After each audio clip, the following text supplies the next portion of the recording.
إن الحمد لله والصلاة والسلام على رسول الله. السلام عليكم ورحمة الله تعالى وبركاته. Allah Taala'nın rayımı, berekesi, tınçlığı jağan bolsun. Peygamber Muhammed Aleyhisselam'a salavat salamlar bolsun. Peygamber Muhammed Aleyhisselam İslam dilini jayırtuuda onga böle turan bolsok kuwattuluğun. Oşonun 9 bölügün жүрүш турушу менен, мамилеси менен, жашоосу менен бизге ислам динин жайылтып бериптир. Пайгамбар Мухаммад алейхиссалам жашоосунда көп кырды болгон экен. Ким болбосун ошо менен тил табышып, мамиле кылып кеткенге өтө аракет кылган. Өзүнөн мурунку улуу муундарга эч качан сөз тийгизген эмес. Аларды урматтап сыйлап, сыйын өз ордуна кое билген. Ошол жашоону биздин ата-бабаларыбызга рахмат. Тарыхый далилдер боюнча 8-кылымда эле биздики ислам динин кабыл алып баштаган тарыхый булактарыбыз бар. Ошондон бери тагыраак айтканда Бухара тартиптеп келатабыз. Бизде илгерки медреселерде сабак бергенде кандай берилген десек, 1 жыл, 2 жылга чейин жалаң адеп ахлак, чай куйгандан баштап учурашканга чейин кантип укташ керек, кантип туруш керек, кантип чай ич керек, мамиле кандай болуш керек. 2 жыл, 2 жылга чейин жалаң гана адеп ахлактан сабак берилчү экен. Ошол адеп ахлактан өткөндөнүм, андан кийин сабак окууга жаттоосу жөндөмү болгону, андан кийин анан илимге өткөн экен. Ошондуктан бизде бир да тарыхыбызда жок, улуу мурдагы өтүп кеткен устаздарга, мурдагы өтүп кеткен ата-бабаларыбызга эч качан сөз тийгизилген эмес. Себеби эч качан биз аталарыбыздан кыйын, аталарыбыздан акылдуу болуп кете албайт экенбиз. Баары аталарыбыздын тажрыйбаларына, аталарыбыздын басып өткөн жолуна биз тең келүү мүмкүн эмес экен. Себеби алар бизге кам көрүп, дуа кылып, батасын берип, талим тарбияларын берип келишкен. Себеби Пайгамбар Мухаммад алейхиссалам хадисте келтиргенде, мурунда айтканбыз, дагы жолу келтирип айталы. Еврейдин баласы болсун, христиан динин карманган христиандын баласы болсун, мусулмандын баласы болсун, кандай болгон күндө дагы дегеле адам баласынын бардыгы мусулман болуп төрөлөт. Болгону ата энеси кайсы динди карманат, ошону көрүп отуруп, ата-энесинин динине карап, балдары да ошону ээрчип кете берет деген. Демек, мусулманчылыкты биз кыйындыгыбыздан тандап албаптырбыз. Ата-энебиздин салымы менен, ата-энелерибиздин эмгеги менен, ата-энелерибиздин дуасы менен, талим тарбиясы менен биз мусулманчылыкты карманып келаптырбыз. Ошондуктан дайыма ата-энелерибиздин үстүнөн карап эмес, капталдап, алар менен маектешип, чайлашып, сүйлөшүп отурсак, бул эң керемет экен. Балким кээ бирлерибиздин бала чакалыбыз чет өлкөдө окуп жүргөн болсо, балам кандайсың, айтың маарек болсун деп жазышы мүмкүн. Бирок айылда жаткан ата-энелерибизди андан кийин сурап калышыбыз да мүмкүн экен. Ошон үчүн биринчи ата-энеден сурашыбыз керек. Ата-энеге кызматты кыла берели, анан биздин балдарыбыз бизди көрүп алып, алар бизге кызмат кылат экен. Кудайдын ыраазы үчүн. Болгону ушундай адеп акылакты үйрөтүп, андан кийин Кур'ан-ы Каримди арабча Кур'ан окуганды үйрөтүп алган болсок, Кудайым буйруса, мына аталардай болуп карыгандан эмне болот экенбиз, коркпой картая берсек болот экен. Себеби дегенде, менден корккондон эмес, Кудайдын каарына калып калбайын, Кудайдын ыраазына жетейин деп, бала чакам сөз түрдө бирөөсү мени Кудайдын ыраазы үчүн өз камылгасына алып алат деген сезим менен жашайт экенбиз. Себеби дегенде, Азирети Умар радыйаллаху анху кесе айткан мурда. Эми картая берсең, анан картайганда көрөбүз да деп мындай көмөкөйдөн сүйлөгөндөр да болуп калат. Жок, муну Азирети Умар радыйаллаху анху керемет кылып айткан. Ошондуктан пайгамбарыбыз да бекер айтпаптыр да. Менден кийин пайгамбарлык статус, пайгамбарлык вазифа түшө турган болсо Азирети Умарга түшмөк деген экен. Себеби ушунчалык даанышман болгон, ушунчалык бир маселени так кесе чечкен. Эки дүйнөлүк маселени карап чечип кете берген киши болгон. Мисалы, бир айылга келгенде жугуштоору бар экен, ушул жерге кирелүү, кирбейлүү десе, бирөөсү каршы чыгып атпайбы? Умар, момундардын амири, эми Алла Таала кимдин пешенебизге, маңдайыбызга тағдырыбызға şu жугуштоору жугат десе жугат, качсаң да кутулбайсың. Кимдин о пешенесине, маңдайына, тағдырына жукпайт десе, аралашып кирип алсаң да жукпайт да. Кудайдын тағдырынан кайга качып кутулабыз дегенде Азирети Умар радиаллаху анхунун жооп бергенин караңыз. Ачысы келип, Алланын тағдырына качып атабыз. Не болуп атасың? Кирбейбиз дейт. Мындайча айтканда өлүмгө башыбызды салып бербейбиз деген сөз. Сактанабыз деген маани. Ошону ата-бабабыз не деген? Сактансаң сактайм деген. Кудайым да айтат экен, сактансаң сактайм дейт турбайбы деп. Ошол Азирети Умар радиаллаху анхунун сөздөрүнөн бизди кимдер кылган? Жыйынтык кылган бизди ата-бабалар. Анан азыр ата-бабалардын сөзүнө маани бербегендиктен bir psikologторго алып барып атабыз. Алды башталды. Байкап атасыздар да. Көрүнгөн психологторго апарасыз. Муну балам мынтип атат, муну кызым тигинтип атат. Муну кантип эземи деп. Ошол ата-бабаларыбыздан айтылып келаткан сөздөргө маани бербегендиктен балдарыбыз жаткан бөлмөлөргө киргизип коюш керек экен. Өзгөчө кыздар өзүнчө жатат да. Кыздарыбыздын бөлмөсүнө атабыздан келаткан кыздарга тиешелүү сөздөрдү айтып койсок болот. Мисалы, кызым баргандан кийин бизди унут, мейли дуа кылып эстеп кое бер. Бирок аларга атам, апам, анан байкем, анан иним, агам дей бербе. Ошол кайын журтуң менен бол, ошо менен алектен деп сиз балким 1 жыл, балким 10 жыл бою насаат өтүшүңүз мүмкүн. Бирок ушунун баарын жыйынтыктап эки сөз менен ата-бабабыз бүтүргөн. Не деген? Айнайым баргандан кийин ошолордун кайын журтуңдун отуну менен кир, кайра күлү менен чык деген. Отту жаккандан кийин күлгө айланат да, мына кээ жаш балдар түшүнбөй калышы мүмкүн. Отту жакканда күлгө айланат. Ошон үчүн айткан отун деп отту күйгүзө турган нерсени айтат. Ошо отуну менен киргин кайын журтуңдун. Кайра ошо от күйгөндөн кийин күлү менен кайра чыккын деген мааниде отуну менен кирип, күлү менен чык деп бүтүрүп таштаган. Болду.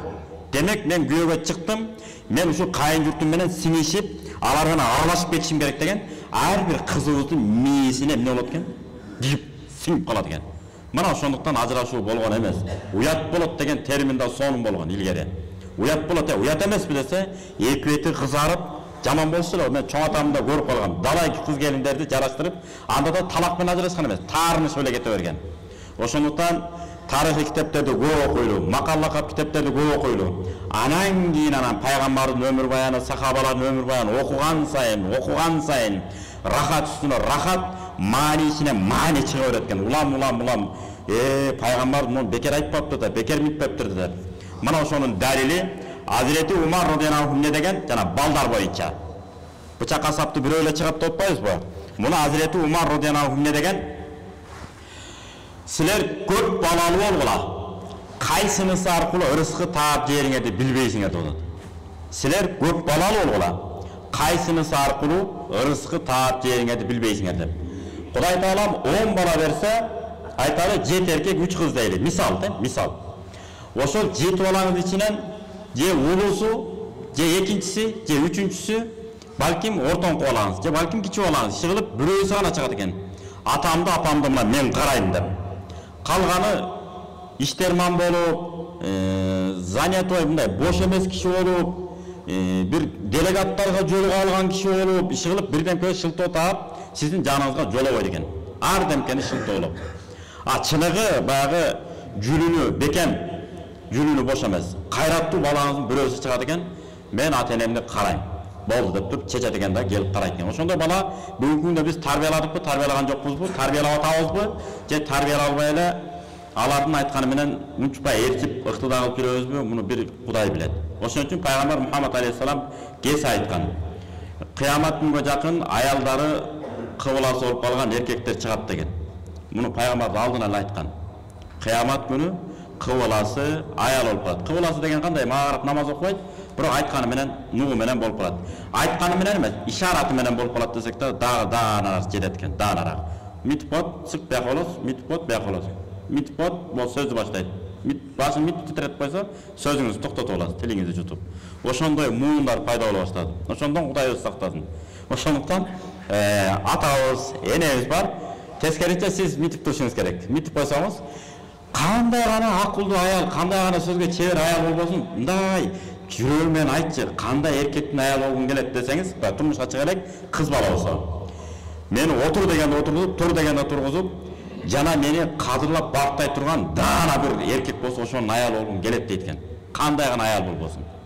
Ошондуктан кыргызда муну да даана айткан, алтын баштуу аялдан бака баштуу эр жакшы деген. Даана кес айткан. Ошондуктан эркектер, агалар, энелер өзгөчө аталардай болуп, аталарыбыз улгайып калган кезде айткандан эмес, кыймылынан, көз карашынан түшүнгөнгө аракет кылалы, ушуларды зыярат кылалы. Муну да кыргыздар айткан, токоштуу бала сүйкүмдү деп. Ошон үчүн токоштуу балаңызды секен имерип өзүңүзгө ала бериңиз. Анан калган балаңызды баягындай мактап жактап, ой сен укмушсуң, кыйынсың деп эле бөлүбүш керек. Малды актап жактап, мактап элечи. Себеби дегенде сен жарабайсың, сен мени мит албайсың дей берсеңиз, ата-эненин батасы түздөн түз кабыл болот экен. Ошого бата тескери кетип калбасын. Ошон үчүн алда бактылуу бол айнанайын. Барган жериңден багайсың дегендей, жакшылап өнү өсүп кет. Кээ бир азыр кырак аталар чыгыптыр. Баягы келини башкачараак тың болуп калса, айнанайын силер чеберсиңер, кыйынсыңар, силер бара бергиле биз мына чарбага кызыкканда биз биякта окатыбызды кыла берели деп мактап жактап бөлүп бергендер бар экен. Негизи ал дагы туура. Ошондуктан ата-энелерибиздин тасмалында дайыма мөмө жемиш койгонго да аракет кылалы туугандар. Кооз сөздүн кереги жок. Кооз мамиле кылып туруп, анан кийин кооз сөз айтса ошол жагымдуу болот экен. Себеби дегенде Азирети имам Жафар деген билесиздер, алым өткөн, ушу кишинин керемет сөзү бар. Ким кенен жашоодо бай болуп жашагысы келсе, тас малында мөмө жемиш турсун дейт. Кимдин үйүндө ошо мөмө жемиш турса, ал үйдө береке болот, жакшылык болот деп.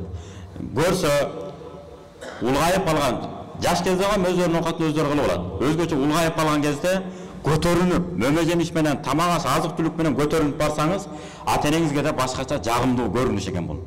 Ошон менен катар көптөгөн асыл тукум мыкты балдар, мыкты кыздар дагы түрдүү мөмө жемиш жеп чоңойгон балдар жакшы болот экен, эгерде каражат болсо албетте. Кээде жигит жөө жүрөт, кээде төмүнөт дегендей ар кандай абал болуп калат. Бирок болуп турган убакта ата-энеге берип батасын алып калышыбыз керек. Эртеңки күнү кеч болуп калат. Жана сөзүбүздү да 2 мүнөттөн жыйынтыктайлы. Пайгамбар Мухаммад алейхиссаламдын хадиси бар, Ибн Мажа риваят кылган. من قام ليلة العيدين محتسبا لم يمت قلبه يوم تموت القلوب. Kimde kim Oroza ayt, Kurban ayt geçelerin zikir menen Allah Taala'nın soğuk ümit kılıp taң arttırgan bolsa, kээ bir adamların жүрөктөрү өлүp калган кезде ал адамдын жүрөгү өлбөйт дептир. Бул деген сөз мерездик. Адам баласы жашоодо мерез болсо, аялына да мерез болот, балдарына да мерез болот, керек болсо өзүнө өзү да мерез болот экен. Ошондуктан адам мээрим болгонго, айкөл болгонго, анан көбүрөөк китеп окуганга аракет кылышыбыз керек. Дагы жолу эскерте кетели, мына жаштар айт, мына бир эле айт эмес, ушул айттан сабак алып, калган 364 күнүбүз дагы майрамга айланып кетиш керек экен. Бул деген сөз күндө ден соолук таза, тамак аш, ойдогудай ата-энебиздин жүзүнөн күлкү жайнап, батасын алып отурган болсок, Кудайым буйруса, күндө майрам, күндө той болот экен. Жана ошондой эле пайгамбар Мухаммад алейхиссалам хадисте айткандай, мына курбандык келатат. Курбандыкты зекет бере турган өлчөмүнө жеткен бай адамдарга курбанды чалуу милдет, важип деп айтылат, кыргызчасы милдет. Жана ошо курбанды чалып бейбечараларга таратуу бул да сооптуу. Кээ бир аша чаап кеткендер бар экен. Эми колдон келсе баарын берип койгон жакшы болот таксырым депчи. Жок, андай эмес да. Ага Кудай Тааламдын райымы түшкөн. 3төн 1-ин өзү алып эле калсын. Алып, бала чакасына берип, анан калганын деле таратса, Кудай буйруса жакшы болот. Анан биринчи сойдура албайт, сойдургандан баарын алып кетейин дейт экенбиз да. Андай болбойт да туугандар. Ошон үчүн сойдуу Кудайга шүгүр деп бир бөлүгүн өзү алып калсын үйүнө эле. Анан жетпей атып, жеткенден баарын шыпырып алган бул болбойт негизи. Жакшы эмес. Ошо бир бөлүгүн өзү алсын. Андан Кудай Таалам райымы түшкөн, анан бала чакасына дагы ыйман ойгонушуна себеп болот. Мисалы Юнус алейхиссаламдын керемети. Балыкты кууруп жеп, кайра сууга кое берсе балык айланып кетип калат байбы. Кеп ал жерде балык жөнүндө сөз болгон жок. Алла Таала ошо балыкты адамдын жүрөгүнө мисал келтирип атат. Кимдин жүрөгүндө ыйман болсо, бул жүрөк балык тирилип кеткенде адамдын жүрөгү тирүү деп эсептелет. Кимде ким ыйманы жок болсо, жүрөгү таш, мерез деп эсептелет. Ал атасы өлүп атабы, тирилип атабы, бир туугандары эмне болуп атат, аял бала чакасы эмне болуп атат, эл журт эмне болуп атат, иш болбойт экен. Ошондон Кудай сактасын. Ана сөз ушу менен жыйынтыктайлы, пайгамбар Мухаммад алейхиссалам айткан экен.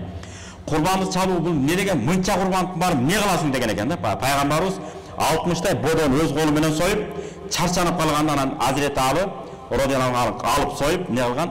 Жалп элге тараткан. 3 күнгө кечиктирбей бүт бечараларга бергиле, үйүңөргө сактап албагыла дейт. Анан токчулук, молчулук сүрүп калгандан кийин анан айткан, эми сактап жей берсеңер болот деп. Ошондо сураган экен, пайгамбарда айткан экен. Бул атаңар Ибрахим алейхисаламдан бери келет. Ибрахим алейхисалам билесиздер, бул араб эмес. Биз сыяктуу араб эмес улуттардын ичине кирет. Анткени арабтар ошо Ибрахим алейхисаламдан тараган. Исхак алейхисаламдан еврейлер тараган. Ошон үчүн араб туугандарды тамашалап коебуз. Силер бизден тарасаңар, биз силерден тарамыз, анан бирөөсү айтып атпайбы? Бизден силер тараган. Жок. Ибрахим алейхисалам ажам болгонбу, араб болгонбу десең, ажам болгон дейт. Ажам деген араб эмес деген сөз. Демек Ибрахим алейхисалам араб эмес. Бизден болгон деген сөз да. Ата Адам алейхисаламга тарайбыз да. Ошол адам атаңар болгон Ибрахим алейхисаламдан келатат. Жана ар бир кылына жакшылык бар дегенде, жүндөн да жакшылык болобу десе, жүн эчтеке эмес. Жүндүн ичин жүндү кураштырган ар бир кылына, түгүнө түк көп. Кудай Таалам жакшылык берет дептир. Аны саңар амин. Алла Таала чала турган курбандыктарыбызды Кудай Таалам өзү кабыл эткен болсун. Жана кандай гана адам баласы бактылуу болуш үчүн эмне керек болсо ошонун баарын насип кылсын. Кудай Таалам мамлекет башчыларына, мамлекет ишинде билинбеген кызматтарын өтөп атышат, көрүп атабыз. Ошолорго да Кудай Таалам оомат берсин, жакшылыктарды берсин.